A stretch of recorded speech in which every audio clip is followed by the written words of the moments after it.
హరి ఓం. జై శ్రీకృష్ణ. పరమానందయ్య శిష్యులు. ఈ పేరు వినని వాళ్ళు ఎవరు ఉండరు. అయితే ఈ పరమానందయ్య శిష్యులు ఎవరు, ఎక్కడి నుంచి వచ్చారు, వాళ్ళ తెలివి తక్కువతనంతో ఎటువంటి హాస్యాస్పదమైన సన్నివేశాలని సృష్టించి మనందరికీ కూడా చరిత్రలో ఏ విధంగా మన మదిలో నిలిచిపోయారో ఈ వీడియోలో మనం తెలుసుకుందాం.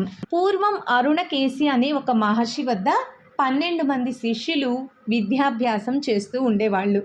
వారంతా కూడా చాలా మంచివారు, సత్యాన్నే పలికేవారు. ఒక దొంగతనం కానీ ఇతరులని మోసం చేయడం కానీ తెలియనటువంటి వాళ్ళు.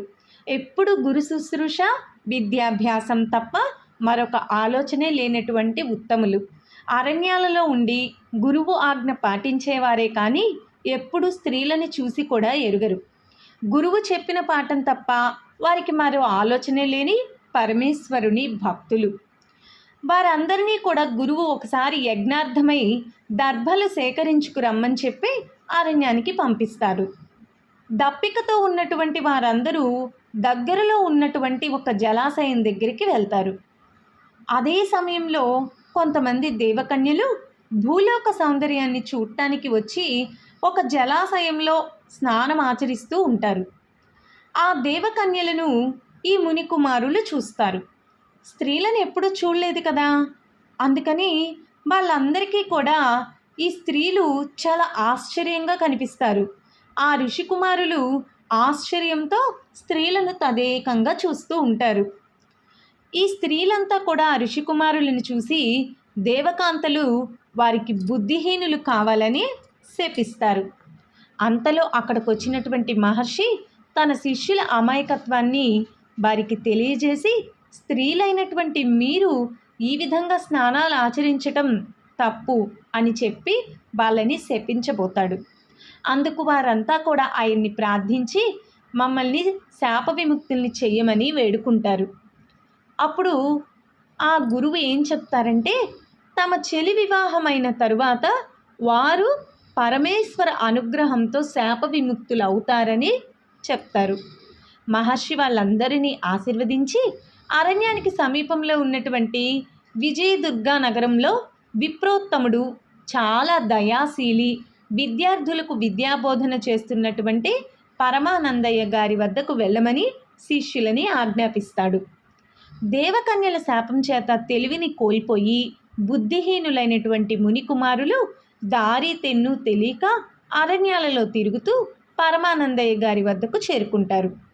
ఆయన వద్దకు వెళ్ళి తమ ఆకలి తీర్చమని ప్రార్థిస్తారు. పరమానందయ్య గారు వీరి ముఖాల్లో ఉన్నటువంటి తేజస్సుని గమనించి వీరంతా శాపగ్రస్తులై మందబుద్ధిగా భూమి మీదకి వచ్చారు అని గ్రహించి వారందరినీ తమ శిష్యులుగా చేసుకొని ఆశ్రమానికి తీసుకువెళ్తారు. పరమానందయ్య గారి భార్య సుందరమ్మ కూడా వీరందరినీ తమ సొంత పుత్రుల్లా ఆదరించేది. ఒకసారి పరమానందయ్య గారు గ్రామాంతరం వెళ్ళటానికి సిద్ధమవుతారు. వీళ్ళు కూడా గురువుగారు మేము కూడా పొరుగురు వస్తామనడంతో సరేనని చెప్పి వాళ్ళందరినీ తీసుకొని ప్రయాణం మొదలు పెడతారు. మార్గమధ్యంలో ఒక నదిని దాటాల్సి వస్తుంది. నిదానంగా ఒక్కొక్కళ్ళని పరమానందయ్య గారు నది దాటిన తర్వాత గమనిస్తూనే ఉంటారు. కానీ అందులో ఒక శిష్యుడు, ఒరేయ్ మనమందరము నది దాటడంలో ఎవరమైనా మునిగిపోయామో లేదో ఒకసారి లెక్క పెట్టుకుంటే మంచిది కదా అంటాడు.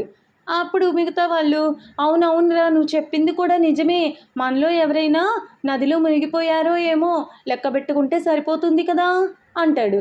అలాగే అందరూ అవును అవును సరే సరే అనడంతో ఒకడు ముందుగా నిలబడి లెక్క పెడతాడు.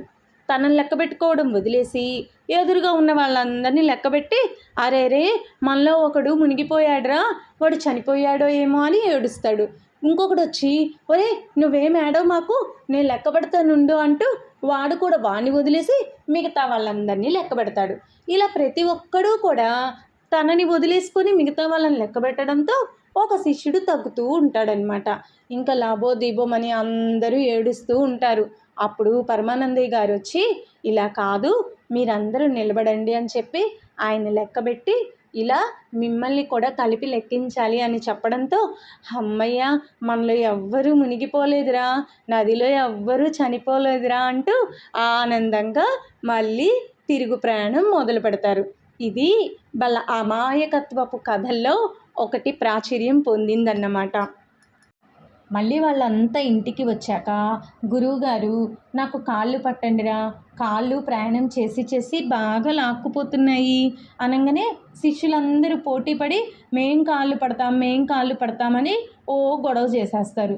అప్పుడు వాళ్ళు కొంతమంది ఏమో ఒక్కాలు, ఇంకొంతమంది ఏమో నా కాలు అంటూ చెరొక కాలు పట్టుకొని పీక్కొని నా కాలు నేను బాగా చేస్తాను, నీ కాలు నువ్వొత్తు అంటూ పంచుకుంటారు.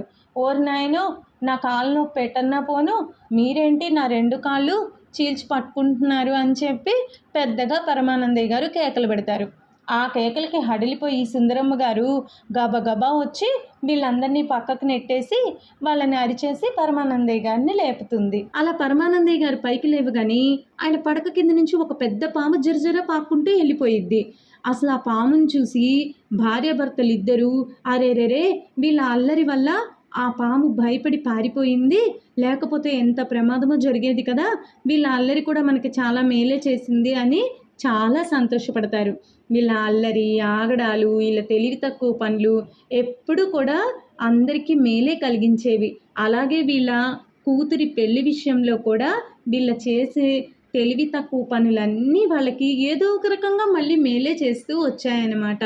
అయితే చివరికి శాపం ఇచ్చిన ఆ దేవకన్యకి వివాహం అయిన తర్వాత పరమేశ్వరుని అనుగ్రహంతో వీళ్ళందరికీ కూడా శాప విముక్తి కలిగి తిరిగి తమ తెలివితేటల్ని పొందుతారు. ఇన్ని రోజులు తమకు ఆశ్రయం ఇచ్చినటువంటి గురువు పరమానందయ్యకు, తల్లి సుందరమ్మ గారికి నమస్కరించి తిరిగి తమ గురువైనటువంటి అరుణకేశి మహర్షి దగ్గరికి చేరుకుంటారన్నమాట. ఈ కథ ద్వారా మనకేం తెలుస్తుంది?